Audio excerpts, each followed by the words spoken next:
Bonjour à tous. Alors, aujourd'hui, qu'est-ce que nous allons voir ensemble? Aujourd'hui, nous allons voir la transgression et la sanction. Alors, en fait, nous allons voir dans une perspective sociologique, hein, on a vu ensemble ce que c'était la sociologie, l'étude que fait la sociologie de quand quelqu'un enfreint une norme ou une règle et comment la société réagit face à ça. Alors, nous allons d'abord voir la différence entre délinquance et déviance. Alors, qu'est-ce que c'est que ça? La déviance. La déviance, eh bien, la définition en est simple, c'est l'attitude qui s'écarte des normes sociales en vigueur, qui les transgresse ou qui les conteste. Elle peut être individuelle ou collective.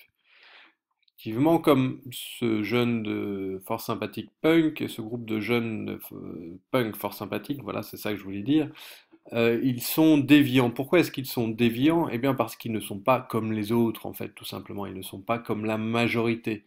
Ils ne respectent pas les normes sociales généralement acceptées par la majorité de la population. Voilà ce que c'est la déviance, c'est ne pas être comme tout le monde, ne pas être comme tout le monde en quelque sorte. Tandis que la délinquance, eh bien là, on va un petit peu plus loin. C'est-à-dire qu'on n'agit pas comme tout le monde, mais surtout qu'on est en infraction par rapport à la loi. On transgresse une norme juridique. Voilà la différence entre déviance et délinquance. Alors, évidemment, tous les déviants ne sont pas des délinquants. Bien non, on peut ne pas être comme tout le monde, ne pas respecter certaines normes sociales qui ne sont pas des lois mais bien des normes sociales, et pourtant respecter toutes les lois, et donc ne pas être hors la loi. Donc on peut être déviant sans être délinquant. Par contre, tous les délinquants sont des déviants. Donc tous les délinquants sont des déviants, mais tous les déviants ne sont pas des délinquants. Pas forcément. Alors, petite notion sur laquelle je voudrais m'attarder avec vous, c'est la stigmatisation. Alors, qu'est-ce que c'est? C'est l'action ou une parole qui transforme une caractéristique, un comportement ou un handicap d'une personne ou d'un groupe en une marque négative d'infériorité. Eh bien oui, comme ces fort sympathiques punk que nous avons vus dans la photo d'avant, eh bien, imaginons, monsieur et madame, tout le monde les voit, ah, bah, ce sont des punks, ils sont dégoûtants ces gens-là, ils ne sont pas comme nous, regarde, il vient de cracher par terre, c'est dégoûtant. Et donc, si un de ces punks commet un acte déviant, par exemple, je sais pas moi, rôter en pleine rue, eh bien, on va lui coller une étiquette. On va dire, ah, les punks, ils sont vraiment dégueulasses, voilà, c'est vraiment des gens pas comme nous, etc. Cette étiquette va créer une image négative, forcément. Cette image négative elle-même va créer une mise à l'écart. Bah oui, les punks, ils sont pas comme nous, on s'en approche pas, c'est dégoûtant. Et cette mise à l'écart, ben, chez l'auteur de l'acte déviant, va amener comme émotion de la colère, et cette colère va probablement amener à un nouvel acte déviant. Et donc ici, on est vraiment face à un espèce de, non pas un espèce, on est face à un cercle vicieux. Donc la stigmatisation, le problème avec la stigmatisation, c'est que ça va entraîner un renforcement du comportement déviant. Donc c'est pour ça qu'il faut toujours faire attention à ce qu'on dit des gens, éviter de stigmatiser.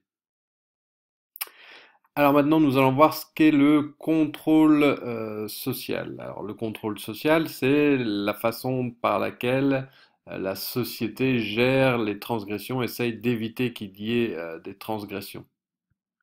Alors, la définition exacte, c'est l'ensemble des moyens et des pratiques formelles ou informelles mis en œuvre au sein d'une société ou d'un groupe social pour que ses membres agissent en conformité avec les normes en vigueur.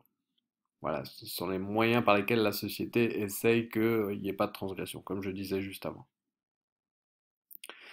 Donc il va falloir d'abord envisager les sanctions. Alors quand on dit sanctions, on pense toujours aux sanctions négatives, hein, les punitions, mais il y a deux sortes de sanctions en fait. Il y a des sanctions négatives et des sanctions positives. Donc les sanctions négatives sont les punitions si les individus ne respectent pas les normes en vigueur dans la société. Tandis que les sanctions positives sont les récompenses si les individus ont des comportements conformes aux normes. Donc les sanctions négatives vont tenter d'éviter que les individus adoptent certains comportements, tandis que les sanctions positives vont essayer de faire en sorte que les individus adoptent certains comportements qui sont conformes aux normes. Ben oui, si vous êtes récompensé quand vous faites quelque chose, ben vous aurez encore envie de le faire. Tandis que si vous êtes puni, c'est l'inverse. Alors, contrôle social formel ou informel. Alors, le contrôle social formel, on dit qu'il est formel quand il est exercé par des instances spécialisées qui disposent d'un pouvoir de sanction fort, sanctions pénales, financières, etc. En fait, ce sont les tribunaux. Tandis que le contrôle social informel, il peut être exercé par des instances qui disposent d'un pouvoir de sanction moindre. On verra plutôt ça dans les exercices. Alors, il y a différentes normes, elles peuvent être soit sociales, soit juridiques. Alors, les normes sociales sont les règles de conduite qui s'imposent aux individus dans une société. Hein, dire bonjour, les normes de politesse, etc. Tandis que les normes juridiques, ce sont les normes juridiques, tandis que les normes juridiques, ce sont des règles de conduite qui s'imposent aux individus dans une société et qui ont été transcrites dans des lois. Donc ici, c'est la même chose, sauf que les normes juridiques, en plus, elles ont été traduites en loi. Et donc ça change tout, évidemment. Parce qu'évidemment, il y a un lien entre contrôle formel et informel et normes sociales ou juridiques, puisque le contrôle formel s'exercera sur des normes juridiques, tandis que le contrôle informel s'exercera plutôt sur des normes sociales. Alors on va voir aussi évidemment qu'il y a un lien avec délinquance et déviance parce que les normes juridiques eh bien, sanctionneront quand elles seront transgressées, ce sera de la délinquance, tandis que les normes sociales, quand elles seront transgressées, ce sera plutôt de la déviance. Tout ça nous amène à envisager la raison d'être des lois. Ben, qu'est-ce que c'est la raison d'être des lois?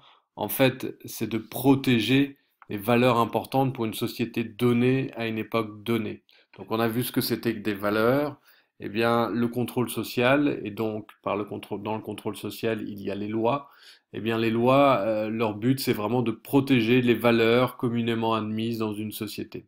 Dans une société donnée, à une époque donnée, c'est important de le préciser parce qu'évidemment, si on prend l'exemple de la Belgique, les valeurs que les lois faisaient respecter n'étaient pas les mêmes il y a 200 ans ou 300 ans. Actuellement, les valeurs protégées par les lois ne sont pas forcément les mêmes en Belgique et dans d'autres pays, même à l'époque actuelle. Voilà, il me reste qu'à vous encourager à réaliser votre fiche Virec et à vous poser des questions pertinentes pour pouvoir me les poser ensuite. Au revoir.